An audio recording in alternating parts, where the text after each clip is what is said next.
If you look at the diagram here, this is my bearish breaker. It is a schematic in terms of understanding how runs on liquidity and then a repricing lower occurs. So what we need to know is, where is liquidity? Now there's two ways to use the breaker. This is a bearish breaker, and what we're understanding with this diagram is there's obviously when you have a market that is predisposed to go lower. If you're anticipating the market going lower, if you're looking for a bear market to provide an additional entry or a point of reference for pyramiding new short positions, this is what you're looking for, okay? This is one of the strongest PD arrays I have, because the characteristic behind this PD array is acting on pending orders. So if you've ever traded and had your stop run hit and then see it run in your favor after your stop loss was hit, that's what this pattern capitalizes on. It really takes you into the marketplace in terms of a narrative to attack the ill-informed or retail trader that tries to look for continuations. If they have no idea where liquidity is and what the narrative is and why the market should be going lower,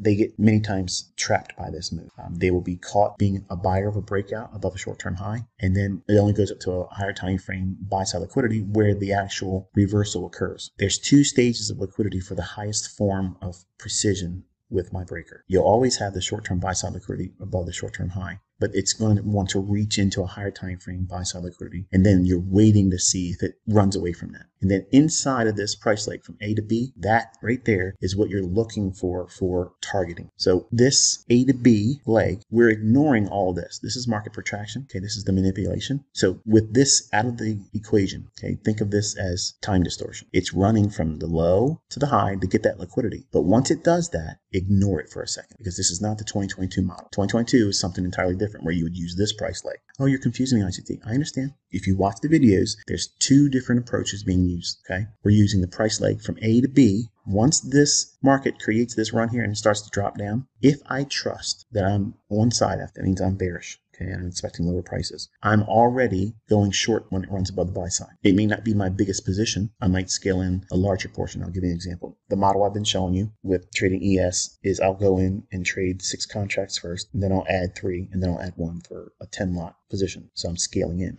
This type of trade here, I would go in with 1, add 3 in here, and then 6 on a really good run into the breaker. I'm building in the likelihood of, even if I'm wrong and it goes against me on the 6 contracts, I have 3 and 1 that help offset or mitigate most of the drawdown that would be occurring if it was to quickly reverse and take out that high. I'm not suggesting that you should trade that way, but I am trying to teach you a little bit more in terms of amplification of the breaker pattern. This A to B price leg, you take that leg from the high down to the low and you lay your Fibonacci on that, and then you do your standard deviations lower. Whatever this range is from here to here, 1 standard deviation lower, that is the easiest bread and butter approach to using the breaker. If you're on side and you know you're looking for it and you're in a bear market, you don't need it to come down into this level here and trade back up. Many times you'll see me annotate a breaker and I'm entering in this price leg running lower before it even breaks out that low. I could be selling short throughout this entire range using the 2022 model and then use the breaker as an additional area where I can add and pyramid more. Or I can simply just wait for it to come back down, wait for it to provide some means to go back up here. Now here's what you're afraid of. What happens if I go short here and it goes right up here or goes into my stop loss and stops me out? You take a loss. How's that for logic? Then you consider, does it still want to go lower? If it does, and nothing's changed, you just got stopped out, you just go in again with half the position size that you used on your first trade. That's all you do, folks. Obviously, like everything I teach, everything can be reversed. And what we want to see here, if we're bullish, this could be a reversal pattern, or it could be a continuation in an existing bull market. Okay, so if we're presently under a buy program and we're expecting higher prices, this can be used intraday. Any time frame, by the way, these patterns form. But you have to understand where there's liquidity. And the best breakers are going to see 2 levels of sell side. Obviously, the short term that would be created with the short term low here and a rally up, and then a lower drop into a much more significant or higher time frame sell side liquidity. So there's 2 pools of liquidity that's being engaged here. It's this one by default that makes the breaker, and then we're seeing it reach into another level. The qualifier that I like to see is I already anticipate this liquidity here, a lower draw on liquidity. And I love when it goes down real close to it and starts to rally because I know what that's doing. It's enticing folks to see that that's a time to go long. And this run higher engineers more liquidity below that low and makes this a much more juicier liquidity pool. So it drops aggressively down in here. Once it takes that sell side out, I could be going long if I'm extremely bullish. If I'm on side, I'm trusting all my analysis, everything is indicating that this market, whatever it is going to go higher. I will buy those sell stops. Now, you may not have the confidence to do that. That's okay.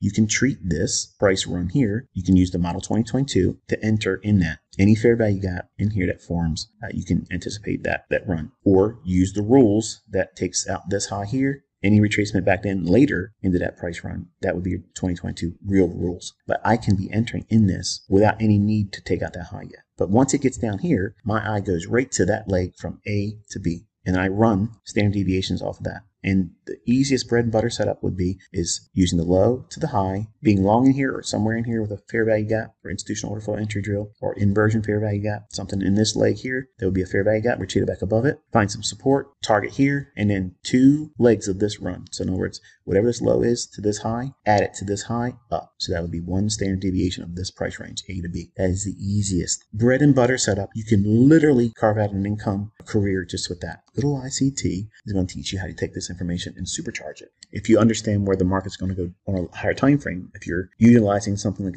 this pattern here to get in sync with a higher time frame buy model, you can then use the standard deviations between point A and point B and see if they agree with a larger, higher time frame pool of liquidity that you may be utilizing for the ultimate bias or draw that you're reaching for based on a higher time frame trade. So I'll give you examples of that. So here we have the low, the high, and this is a 5-minute chart, by the way.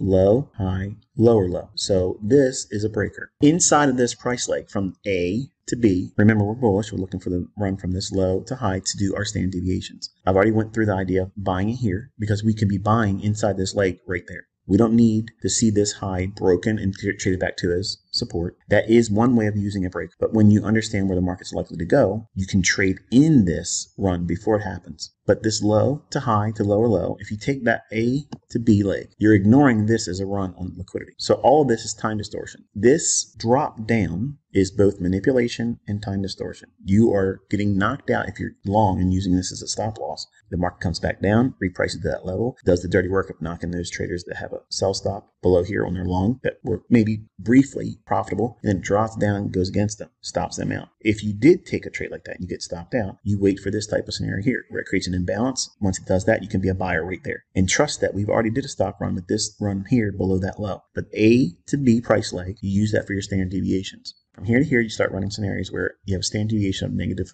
-1. So that's 1 standard deviation. This leg from here to here projected higher. So it's a measured move. You're not measuring from here to here. You're measuring here to here. Inside this price leg, we're using the up close candles. This down close candle right there, that disrupts this price run. So it's this range right there. We would use all that range there for a return back into the breaker. If I think that we're going to go higher and need to pull back into a larger retracement, we wouldn't want to expect that to here because it's number one, it's Friday of last week. It's really close to that June 16th high anyway. So we don't want to see any deep retracement. So what makes me comfortable buying inside of the price leg before a breaker is ever qualified?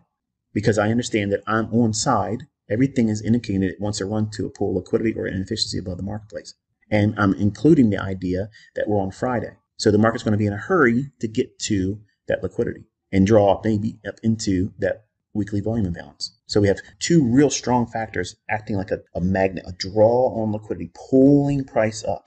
So all this insight here allows you to differentiate how we use my breaker. You have to understand the narrative, the day of the week, all the factors involved, and blending a lot of other things. If we take this information and go one step further, we have relative equal highs right in here. So when it goes above it here, did it take out the buy side at that 44.96.5 that was measured with this range here yet? No. But we can now use this as a qualifier for a new breaker. So it could be reaching up there to go lower. And if it was to do that, we can anticipate how far it's going to retrace lower with the Friday retracement. We can use this information with the breaker for targeting. We can frame if there is going to be like a TGIF trade where you anticipate the market trading back into the weekly range, which is what we're seeing here. It needs to get to this liquidity before it does that TGIF trade. If you look at the high here, which doesn't break above that 44.96.5, it trades to it. It's exactly at 44.96.5. Remember, that's this A to B. It goes right to that level there, but doesn't go any higher. And it drops down and it creates what? A breaker. But how can you use this information if you want to be a TGIF trader and trade inside the range or the weekly range as a pullback? Look at this breaker here. A, B, and this run higher. This here is just part of this run. So this is inside the range that would take you above. Because look at the bodies. See where they're stopping? These little mohawks. That's what a mohawk is.